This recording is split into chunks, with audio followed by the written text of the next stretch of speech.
Hello everyone. तो हमने last class में सेकेंड ऑर्डर रिएक्शन स्टार्ट किया था और मैंने केस 1 लिया था कि जब सिंगल रिएक्टेंट था तो हमने फॉर्मूला डेराइव किया था, और जब 2 रिएक्टेंट थे उसका भी मैंने केस भी डिस्कस किया था कि अगर कुछ ऐसा केस हो जाए A plus B converting into product, right, ये था। और इसमें भी मैंने आपको बताया था कि अगर कॉन्सेंट्रेशन दोनों का सेम होगा तो ये केस प्रीवियस केस के सेम ही हो जाएगा, तो हम ये डिस्कस नहीं कर रहे हैं। लेकिन मैंने फॉर्मूला डेराइव किया था अगर दोनों का कॉन्सेंट्रेशन डिफरेंट है और A के रिस्पेक्ट में ऑर्डर 1 है, B के रिस्पेक्ट में भी ऑर्डर 1 है, फिर कैसे सॉल्व करेंगे। तो ये था t = 0 पे कॉन्सेंट्रेशन। टाइम t पे मान लेते हैं इसका कॉन्सेंट्रेशन हो जाएगा A - x और इसका कॉन्सेंट्रेशन हो जाएगा B - x, राइट। मैंने फॉर्मूला डेराइव किया था, जो फाइनल फॉर्मूला आया था वो था 1/b - a ln b - x into a upon b into a - x equals to kt। तो ये सेकेंड ऑर्डर रिएक्शन का फॉर्मूला है, राइट। अगर आप देखेंगे b - x क्या है यहाँ पे, तो b - x is concentration of B at time t. Small a is concentration of A at t equals to 0. Small b क्या है यहाँ पे, तो small b is concentration of B at t equals to 0. Similarly, A - x is concentration of A at time t. Clear है? तो मैंने आपको कुछ ऐसा लिखा था कि इसको मैं लिख सकता हूँ 1/b की प्लेस पे लिख सकता हूँ B0 minus A0 ln B - x की प्लेस पे concentration of B at time t, A की प्लेस पे मैं लिख सकता हूँ A0 अपॉन B की प्लेस पे फिर से B0 इंटू A - x की प्लेस पे AT इक्वल्स टू KT। तो हमने ये फॉर्मूला लास्ट क्लास में डिराइव किया था, क्लियर है क्या। और मैंने आपको ये भी एक्सप्लेन किया था यार कि second order reaction generally JEE के भी सिलेबस में नहीं है और बोर्ड में भी नहीं है, ठीक। लेकिन अपने सिलेबस में क्या है अब हम बात करने जा रहे हैं। देखो इसी का एक स्पेशल केस बनता है। मान लो कि A एंड B में A का कॉन्सेंट्रेशन स्मॉल a है और B का कॉन्सेंट्रेशन स्मॉल b है, राइट। अब इसमें से मान लो कि किसी एक का कॉन्सेंट्रेशन आइदर A का या फिर B का, किसी भी एक का कॉन्सेंट्रेशन बहुत हाई होगा। जैसे मान लेते हैं कि जो मैं केस लेता हूँ, if B is very much greater than A, B and A में B का कॉन्सेंट्रेशन A के रिस्पेक्ट में 50 टाइम्स, 100 टाइम्स, 1000 टाइम्स ज्यादा है, वैसे सिचुएशन में इस फॉर्मूला को कैसे सिंप्लीफाई करेंगे ये देखते हैं।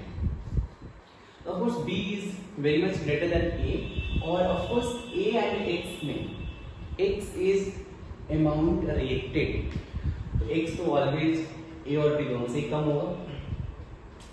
देखो B बहुत ज्यादा है A से, तो मैं अप्रोक्सीमेशन यूज कर सकता हूँ कि B - A is approximately equals to B, right. एक तो ये अप्रोक्सीमेशन, सेकेंड अप्रोक्सीमेशन हो सकता है B - x, ये भी अप्रोक्सीमेटली इक्वल्स टू क्या हो जाएगा, B हो जाएगा, क्लियर है। लेकिन A बहुत ज्यादा नहीं है, देखो इसका मतलब है कि B इज, दो बार अगर मैंने ग्रेटर का साइन लगाया means B is very much greater than A है, तो मैं B को A के रेस्पेक्ट में मैं चाहूं तो B - A के प्लेस पे B लिख सकता हूं, B - x के प्लेस पे B लिख सकता हूं, क्योंकि किसी भी लार्जर नंबर के रेस्पेक्ट में स्मॉलर नंबर को नेग्लेक्ट कर सकते हैं। चलिए अपन ये अप्रोक्सीमेशन यहाँ पे यूज करते हैं। देखिए 1/b - a है, B - a के प्लेस पे मैं लिख सकता हूँ 1/b, right, ln B - x के प्लेस पे B लिखूंगा इंटू A अपॉन B, ये B इस B से कैंसिल हो जाएगा, ये समझ में आया, क्योंकि B - x मींस B है, स्मॉल b कैंसिल, तो ये बन जाएगा ln a upon a minus x equals to k t. Clear रहेगा। और मैं इस फिर से p को अगर इसे ले दूं तो ये इक्वेशन बनेगा ln a upon a minus x equals to b into k t. Right, तो मैं लिख सकता हूँ ln a upon a minus x equals to, देखो यार के तो यहाँ पे रेट कॉन्स्टेंट है, स्मॉल b भी इनिशियल कॉन्सेंट्रेशन ऑफ b है, तो इनिशियल कॉन्सेंट्रेशन ऑफ b भी इस रिएक्शन में कांस्टेंट होगा, ये तो आपको गिवन होगा। तो b भी कांस्टेंट है, k भी कांस्टेंट है, तो कांस्टेंट इनटू कांस्टेंट, ये कांस्टेंट बन गया। मैं इसको लिख सकता हूँ k डैश इनटू t। ये कुछ एक्सप्रेशन आपको जाना पहचाना लग रहा होगा, कुछ याद आ रहा है? ये एक्सप्रेशन किसका है? ln a upon a minus x equals to k dash t। कुछ समझ में आ गया? a है initial concentration, a minus x is final concentration, तो ln c not upon ct equals to kT। इनसे किसका एक्सप्रेशन दिख रहा है आपको? तो ये फर्स्ट ऑर्डर रिएक्शन का एक्सप्रेशन दिख रहा है। क्लियर है क्या? तो ऐसे रिएक्शन को बोलते हैं, देखिए यहाँ पे a plus B converting into product. अगर b का कॉन्सेंट्रेशन बहुत ज्यादा हो जाए a के रिस्पेक्ट में, ठीक, तो ऐसे रिएक्शन का मॉलिक्युलैरिटी तो 2 होगा। मॉलिक्युलैरिटी 2 है, 1 मॉलिक्यूल a का 1 मॉलिक्यूल b के साथ रिएक्ट हो रहा है, मॉलिक्युलैरिटी 2 है।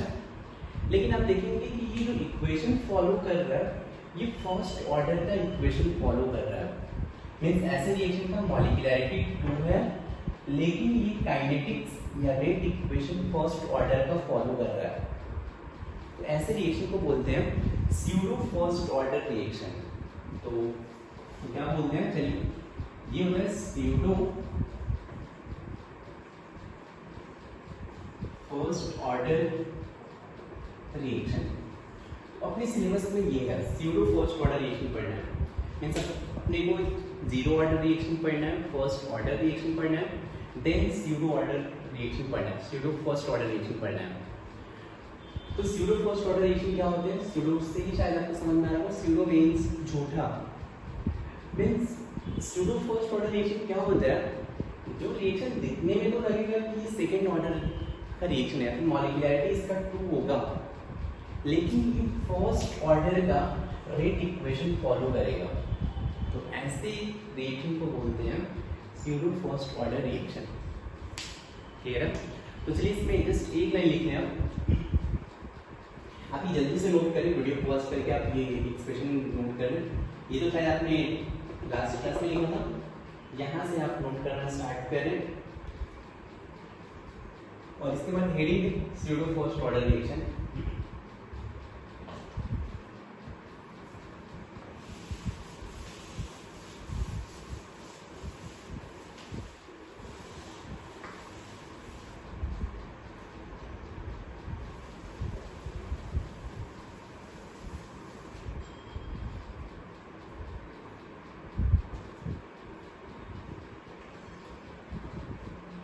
जब वीडियो पॉज करके नोट कर लें और हेडिंग है pseudo first order reaction.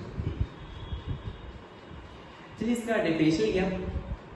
Pseudo first order reaction का डेफिनेशन लिखें कि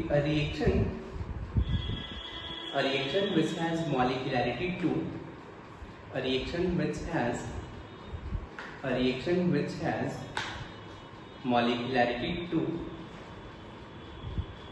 a reaction which has molecularity 2 but follows a reaction which has molecularity 2 but follows first order kinetics, a reaction which has molecularity 2 but follows first order kinetics is called pseudo first order reaction,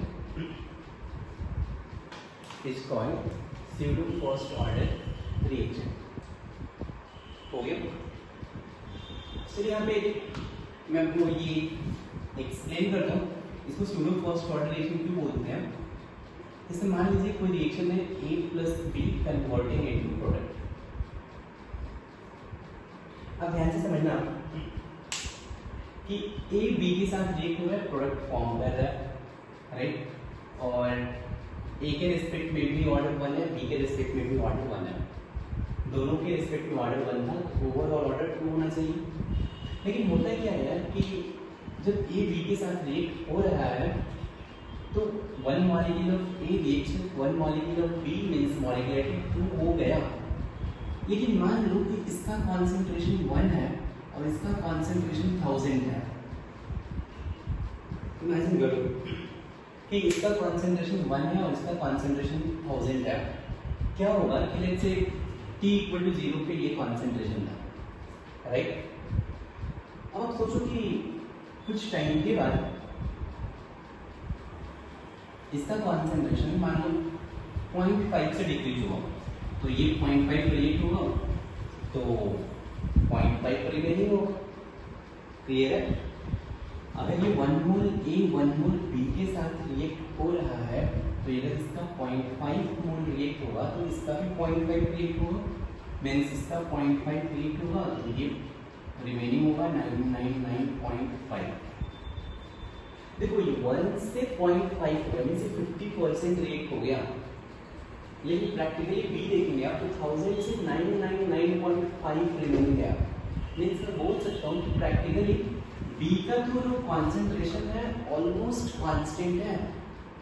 लेकिन जिस time में ए का concentration half हो गया उस time में B का concentration almost constant ही है। अगर थोड़ी टाइम बाद अगर ये 0.1 हो गया तो भी ये 999.1 ही रहेगा। इसका कॉन्सेंट्रेशन 10 टाइम्स डिक्रीज हो गया। लेकिन बी का कॉन्सेंट्रेशन प्रैक्टिकली सेम है। इनफैक्ट होगा क्या कि जैसे ही 1 रिएक्ट हो गया अभी 0 रिमेनिंग है तो भी उस टाइम पे ये 999 रिमेनिंग होगा। मीन्स अब यहाँ पे जाके रिएक्शन स्टॉप हो गया। मीन्स जब ए का कॉन्सेंट्रेशन मान लो, जस्ट आपको ऐसे एग्जाम्पल दे रहा हूँ कि मान लेते हैं कि ए 0 हो गया, जो प्रैक्टिकल नहीं होता आपको मैं बताया भी कि 0 और सेकेंड ऑर्डर रिएक्शन में रिएक्शन कभी भी कंप्लीट नहीं होता है, कंप्लीशन टाइम इनफाइनाइट होता है। लेकिन जस्ट आपको एक्सप्लेन करने के लिए बता रहा हूँ कि मान लो कि 1 से 0 भी हो गया, मतलब रिएक्शन 100% रिएक्ट हो गया, लेकिन आप देखेंगे तब भी बी का कॉन्सेंट्रेशन 999 रिमेनिंग है। तो इसका मतलब ये हुआ यहाँ पे रिएक्शन कंप्लीट हो गया। बी का कॉन्सेंट्रेशन आप देख रहे हैं ऑलमोस्ट कांस्टेंट है। ए का कॉन्सेंट्रेशन 50% हुआ, मीन्स यहाँ पे रिएक्शन 50% हुआ था, यहाँ पे रिएक्शन कंप्लीट हो गया। लेकिन बी के कॉन्सेंट्रेशन में जो चेंज हो रहा है वो प्रैक्टिकली नेग्लिजिबल है। मीन्स मैं बोल सकता हूँ कि throughout the reaction B का कॉन्सेंट्रेशन सेम है, राइट। बस ए का कॉन्सेंट्रेशन बहुत ज़्यादा डिक्रीज हो रहा है। तो जो रिएक्शन का रेट है वो सिर्फ और सिर्फ कौन डिसाइड कर रहा है, रिएक्शन कब कंप्लीट होगा कौन डिसाइड कर रहा है, तो सिर्फ ए डिसाइड कर रहा है। क्लियर है क्या? तो रिएक्शन सिर्फ ए के कॉन्सेंट्रेशन पे डिपेंड कर रहा है, इसीलिए इस रिएक्शन का जो काइनेटिक्स होगा वो फर्स्ट ऑर्डर काइनेटिक्स होगा। ये जो रिएक्शन इक्वेशन फॉलो करेगा ये फर्स्ट ऑर्डर इक्वेशन फॉलो करेगा। क्लियर है क्या? तो कहीं भी अगर एक अमाउंट एक रिएजेंट का कॉन्सेंट्रेशन बहुत ज्यादा हो, वो through out the reaction constant होगा इसका कॉन्सेंट्रेशन, तो रेट इस पे डिपेंड नहीं करेगा, दूसरे वाले रिएजेंट पे डिपेंड करेगा। क्लियर है? ऐसे सिचुएशन में मॉलिक्युलरिटी भले ही 2 हो लेकिन ऑर्डर ऑफ रिएक्शन क्या होगा 1, और ऐसे रिएक्शन को बोलेंगे pseudo first order reaction. Clear है क्या? तो चलिए आप एक काम करें, बस ये रिएक्शन लिखो। अभी लिखो कि A plus B converting into product. अभी रिएक्शन लिखो A plus B converting into product.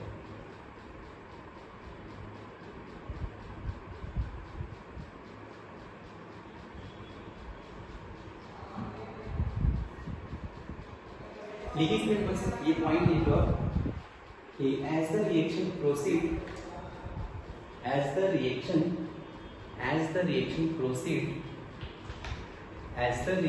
proceed, concentration of A, जो कि बहुत कम है, concentration of A decreases significantly. Concentration of A decreases significantly, but concentration of B remains almost same. But concentration of B remains almost same throughout the reaction. But concentration of B remains same throughout the reaction. Therefore, rate of reaction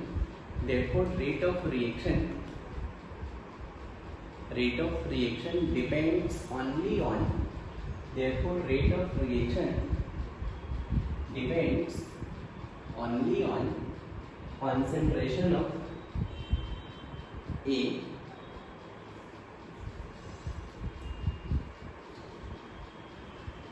Therefore, rate of reaction depends only on concentration of A, and this reaction